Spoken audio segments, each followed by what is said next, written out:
One thing I really like to do when we're out hiking or just out walking around is take my camera and be prepared for anything that might happen photographically speaking. And I mean, there's within reason, I guess. I don't want to lug around like 30 pounds of photo gear every time I step outside my house. But at the same time, when I am out on a walk or a hike with my family or even just walking around campus, I like to have something with me to take a photo if the opportunity arises. And that's what happened here. This was out at Lake Carl Blackwell near town. I was out there with my family. We were on a hike on a warm day this was probably January, and I saw this little clump of moss.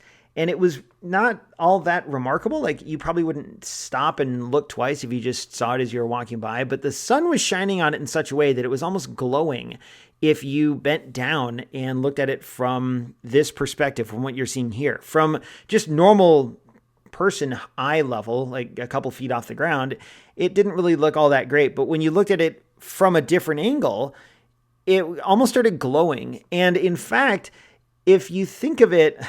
Maybe this is getting a little bit too out there, but if you think of this as like a haircut of like a green gnome or something who's maybe poking his head out from the ground to see if the snow is melted or something like that. I don't know. This photo kind of takes on maybe a whimsical approach or a whimsical interpretation that I certainly didn't intend when I took it, but upon further inspection, looking at the photo in Lightroom and thinking about it a little bit afterwards, I think it does have that quality to it that I didn't really plan on initially. So it was fun to have that. As far as exposure and photographically speaking, I shot this at f8. And maybe I could have gone a little shallower or a little smaller to get a wider depth of field.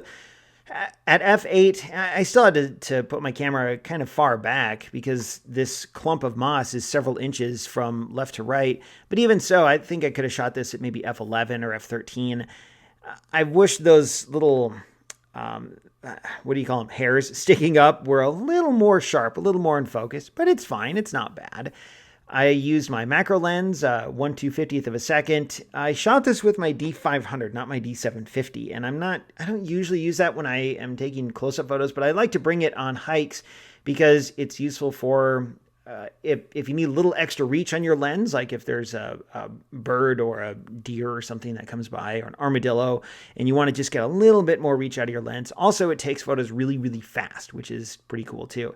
I didn't need either of those here, but it was still fun to have that gear and be able to take this photo. And think about, if this really is a little gnome sticking his head up, what's this guy up to? What did he see? Did he go back down? Did he come up and stay up? I don't know. Maybe I'll have to go back and see if I can find this little friend.